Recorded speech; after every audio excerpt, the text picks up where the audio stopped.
Assalamualaikum warahmatullahi wabarakatuh.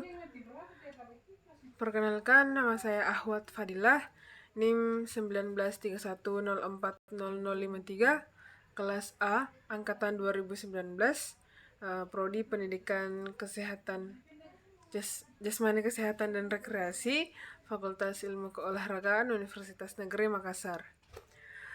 Baiklah, pada kesempatan kali ini saya akan membahas tentang materi yaitu komunikasi dalam olahraga, yang dimana ini adalah salah satu materi dari mata kuliah Psikologi Penjas dan Olahraga yang diampu oleh Bapak Ahmad Adil. Baiklah, kita masuk ke materi yang pertama yaitu definisi komunikasi.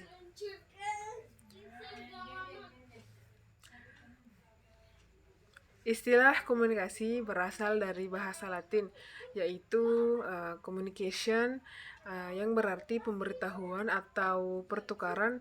Kata sifatnya komunis yang bermakna umum atau bersama-sama. Ini menurut Wirianto 2004. Komunikasi adalah interaksi yang tidak memiliki batasan apapun. Nah, berikut ini beberapa definisi tentang komunikasi. 1. Menurut Ale Liliweri tahun 2002, komunikasi merupakan suatu proses atau suatu aktivitas simbolis dan pertukaran makna antar manusia. Kedua, menurut Jowett dan Lavalle tahun 2007, mengatakan bahwa communications is a process for achieving shared knowledge and mutual understanding, yang artinya komunikasi adalah proses untuk memperoleh pengetahuan bersama dan saling pengertian. Nah, yang ketiga adalah West dan Turner pada tahun 2008.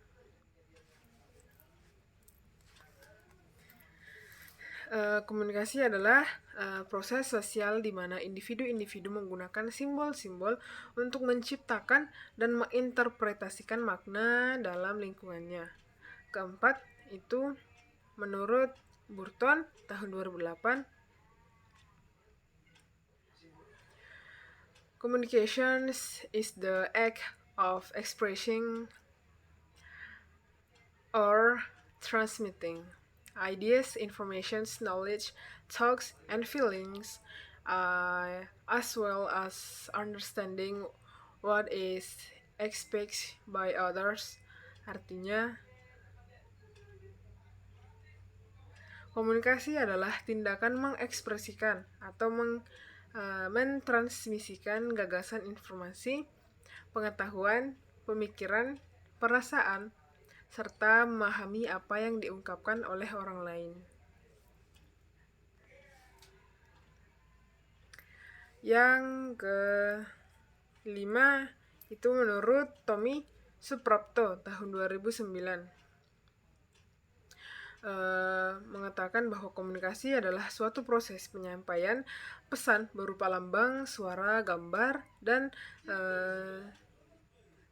sebagainya dari suatu sumber kepada sasaran atau audiens dengan menggunakan saluran tertentu. Yang keenam ada menurut Heri Susanto tahun 2014, yang mengatakan bahwa komunikasi didefinisikan sebagai proses penyampaian pesan dari komunikator atau sender kepada komunikan atau receiver melalui media tertentu untuk menghasilkan efek atau tujuan dengan mengharapkan umpan balik.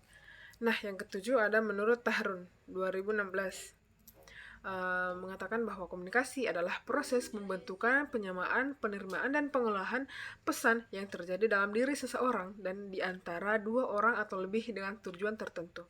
Yang kedelapan, menurut A. Andita Sari 2017 mengatakan bahwa komunikasi merupakan serangkaian tindakan atau peristiwa yang terjadi secara beruntun serta berkaitan satu sama lainnya dalam kurun waktu tertentu.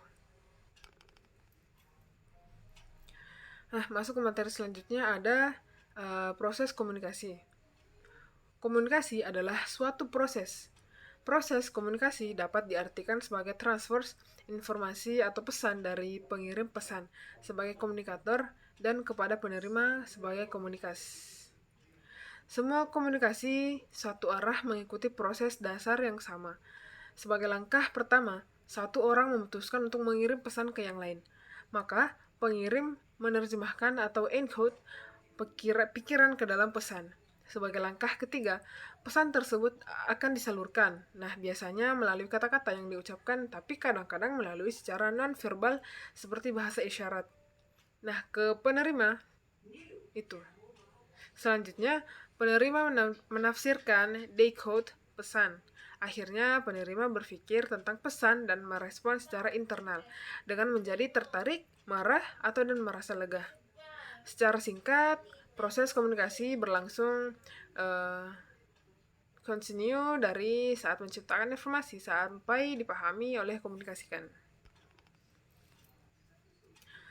Selanjutnya ada tujuan dari komunikasi. Nah, tujuan komunikasi menjelaskan bahwa proses komunikasi secara spesifik mempelajari atau mengajarkan sesuatu, mempengaruhi perilaku seseorang, mengungkapkan perasaan, menjelaskan perilaku sendiri dan perilaku orang lain, berhubungan dengan orang lain, menyelesaikan sebuah masalah, dan menyampaikan sebuah tujuan.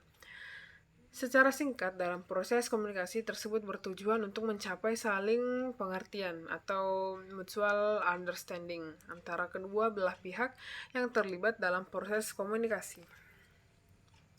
Sedangkan dalam olahraga juga bervariasi. Sebagai contoh, ada kemungkinan untuk membujuk seseorang agar mau menurunkan berat badan. Untuk mengevaluasi seberapa baik prestasi yang sudah dicapai, untuk menginformasikan kepada olahragawan bagaimana cara melakukan keterampilan baru dalam bola voli. Kemudian untuk menangani konflik antara dua pemain dalam tim, dan komunikasi dapat digabungkan beberapa tujuan sekaligus. Artinya kemampuan berkomunikasi merupakan salah satu prediktor terbaik dalam keberhasilan pembinaan.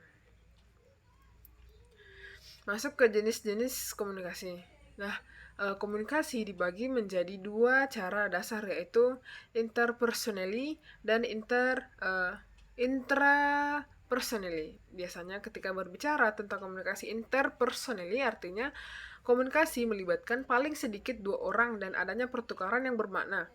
Pengirim bermaksud untuk mempengaruhi tanggapan dari orang tertentu dan pesan dapat diterima oleh orang lain. Sedangkan komunikasi intrapersonal atau self-talk adalah komunikasi dengan diri sendiri. Itu yang dimaksud self-talk, berbicara kepada diri sendiri. Hal ini merupakan dialog batin dan hal ini sangat penting. Pada dasarnya, komunikasi digunakan untuk menciptakan atau meningkatkan aktivitas hubungan antara manusia atau kelompok. Nah, jenis komunikasi terdiri dari dua, yaitu satu, komunikasi verbal maksudnya adalah dengan kata-kata. Nah, komunikasi verbal harus disampaikan secara jelas agar bisa diterima dan diinterpretasikan dengan benar. Nah, dampak pesan akan bergantung pada siapa yang menerima dan apa yang mau ambil dalam waktu itu. Ini menurut Parcel dan Coplon tahun 1995. Pada dasarnya, penyampai pesan harus memilih waktu dan tempat yang tepat untuk menyampaikan komunikasi. Kedua, komunikasi nonverbal atau bahasa tubuh. Komunikasi nonverbal adalah penyampaian pesan tanpa kata-kata, dan komunikasi nonverbal memberikan arti pada komunikasi verbal. Nah, kita masuk ke bentuk-bentuk komunikasi. Pada yang pertama itu ada komunikasi berdasarkan bentuknya. Yang pertama ada komunikasi langsung, yaitu komunikasi langsung tanpa menggunakan alat. Komunikasi berbentuk kata-kata, gerakan-gerakan yang berarti khusus dan menggunakan isyarat. Kedua, komunikasi tidak langsung, biasanya menggunakan alat atau mekanisme untuk melipat gandakan jumlah penerima-penerima pesan atau sasaran, ataupun untuk menghadapi hambatan geografis dan waktu, misalnya SMS, atau bisa dibilang short message service, atau biasa disingkat SMS. Kedua, ada komunikasi berdasarkan besaran besarnya sasaran. Yang pertama tadi itu ada komunikasi berdasarkan bentuknya. Nah, sekarang komunikasi berdasarkan besarnya sasaran. Nah, yang pertama itu kan di sini terbagi menjadi 3, yaitu 1, komunikasi massa. Itu maksudnya komunikasi dengan sasarannya kelompok orang dalam jumlah yang besar, umumnya tidak dikenal. Misalnya, komunikasi antara pemberi materi kepada audiens pada saat seminar. Kedua, komunikasi kelompok adalah komunikasi yang sasarannya sekelompok orang yang umumnya dapat dihitung, dikenal, dan merupakan komunikasi langsung dan timbal balik. Misalnya komunikasi yang terjadi antara olahragawan dengan pelatih. Yang ketiga ada komunikasi perorangan adalah maksudnya komunikasi dengan tatap muka, face to face, atau dengan lewat telepon yang terdiri dari 2 orang yakni pemberi dan penerima pesan. Nah, yang ketiga itu ada komunikasi berdasarkan arah pesan. Yang terbagi menjadi 2, yaitu 1, komunikasi satu arah adalah pesan yang disampaikan oleh sumber kepada sasaran, dan sasaran tidak dapat atau tidak mempunyai kesempatan untuk memberikan umpan balik atau bertanya, misalnya saat mendengarkan radio atau televisi. Kedua, komunikasi timbal balik adalah pesan yang disampaikan kepada sasaran dan sasaran memberikan umpan balik. Biasanya komunikasi ini itu termasuk ke kelompok atau perorangan merupakan komunikasi timbal balik. Nah,